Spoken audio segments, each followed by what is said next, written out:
बाद गाजियाबाद में house tax की दरें कम होने की उम्मीद जगी है। विधायक संजीव शर्मा ने मुख्यमंत्री से गाजियाबाद में हाउस टैक्स की दरों को कम करने का संजीव शर्मा ने अनुरोध किया, जिसके बाद शहरवासियों को राहत मिलने की उम्मीद है। दिल्ली हाई कोर्ट ने आई लव मोहम्मद पोस्टरों को लेकर उत्तर प्रदेश और उत्तराखंड में दर्ज मामलों की स्वतंत्र जांच की मांग वाली याचिका खारिज कर दी।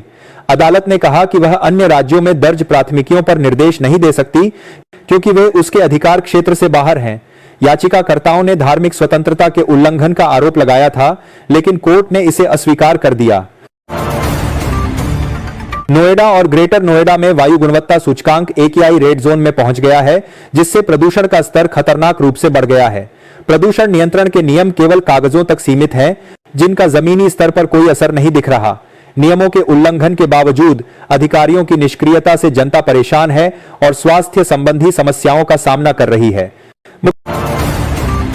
मुख्यमंत्री योगी आदित्यनाथ ने गरीबी उन्मूलन के लिए 1 महीने का विशेष अभियान चलाने के निर्देश दिए हैं। इस अभियान का उद्देश्य उन पात्र लाभार्थियों को चिन्हित करना है जो अभी तक सरकारी योजनाओं से वंचित हैं। प्रथम चरण में राशन कार्ड, पेंशन और आवास योजना जैसी 7 प्राथमिकता वाली योजनाओं का लाभ 15 नवंबर तक दिया जाएगा। दूसरे चरण में अन्य योजनाओं का सत्यापन 30 नवंबर तक पूरा किया जाएगा। मुख्यमंत्री योगी आदित्यनाथ ने गुजरात को हमेशा से देश को राह दिखाने वाला राज्य बताया। उन्होंने कहा कि भगवान श्री कृष्ण ने इसी भूमि पर धर्म की स्थापना की और महात्मा गांधी ने स्वतंत्रता का मार्ग दिखाया। सरदार पटेल की इस पावन धरा पर स्टैच्यू ऑफ गुजराल आज की कारीबार दिखाया। यूनिटी भारत की एकता की प्रतिमूर्ति है। पीएम मोदी ने विरासत, विकास और गरीब कल्याण की परंपरा को आगे बढ़ाया है। उत्तराखंड के मुख्यमंत्री पुष्कर सिंह धामी के मंत्रिमंडल का विस्तार महीने के दूसरे पखवाड़े में होने की संभावना है। इस विस्तार का मुख्य लक्ष्य 2027 के विधानसभा चुनावों के लिए पार्टी को मजबूत करना है। भाजपा युवा और अनुभवी नेताओं को शामिल करने की योजना बना रही है ताकि राज्य सरकार के कामकाज को और प्रभावी बनाया जा सके। बिहार विधानसभा चुनाव 2025 को लेकर सरगर्मी तेज है। सभी को मतगणना की तारीख और समय का इंतजार है। आमतौर पर मतगणना सुबह 8 बजे शुरू होती है। पहले पोस्टल बैलेट और फिर ईवीएम से वोटों की गिनती होती है। यह कहना मुश्किल है कि कौन जीतेगा, क्योंकि परिणाम मतदाताओं के रुझान और राजनीतिक दलों की रणनीति पर निर्भर करेगा। बागेश्वर धाम के बाबा धीरेन्द्र शास्त्री की सनातन एकता पदयात्रा वृंदावन आ रही है, जिसमें 1 लाख श्रद्धालुओं के शामिल होने की संभावना है। सुरक्षा के लिए 8 जोन और 18 सेक्टर बनाए गए हैं।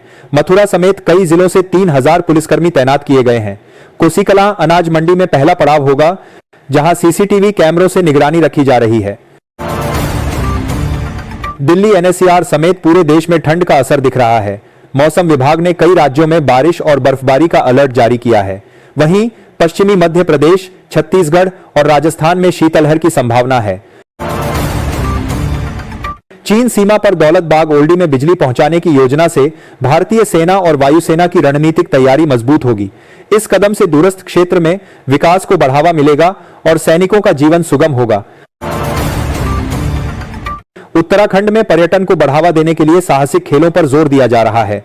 ट्रैकिंग और वाटर राफ्टिंग के बाद अब एरो स्पोर्ट्स को बढ़ावा देने की तैयारी है। नागरिक उड्डयन विभाग पैरा जंपिंग और पैराग्लाइडिंग जैसे खेलों को शुरू करने की योजना बना रहा है।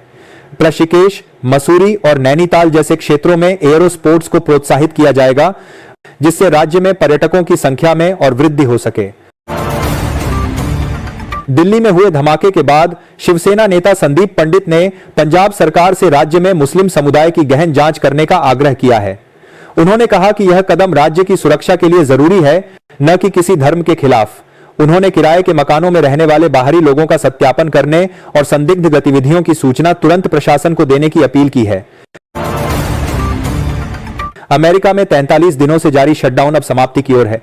अमेरिकी सीनेट ने शटडाउन खत्म करने वाले विधेयक को मंजूरी दे दी है, जिस पर राष्ट्रपति ट्रंप ने हस्ताक्षर कर दिया है। इस शटडाउन के कारण संघीय कर्मचारियों को वेतन नहीं मिला और आम जनता को भी परेशानी हुई। डेमोक्रेट्स इस बिल से नाखुश हैं, क्योंकि वे हेल्थ केयर सब्सिडी का विस्तार नहीं करा सके। उत्तर प्रदेश में कांग्रेस हर गांव में संविधान सम्मान सम्मेलन आयोजित करेगी।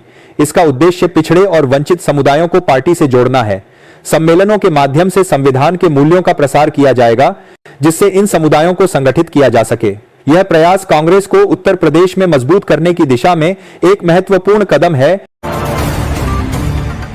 सेना प्रमुख जनरल उपेंद्र द्विवेदी ने कहा कि भारतीय सेना यूक्रेन युद्ध को एक प्रयोगशाला के रूप में देख रही है, क्योंकि यह सीमाओं पर मौजूद परिस्थितियों के संदर्भ में महत्वपूर्ण है। उन्होंने कहा कि आर्टिफिशियल इंटेलिजेंस और साइबर उपकरणों के कारण युद्ध का स्वरूप बदल रहा है।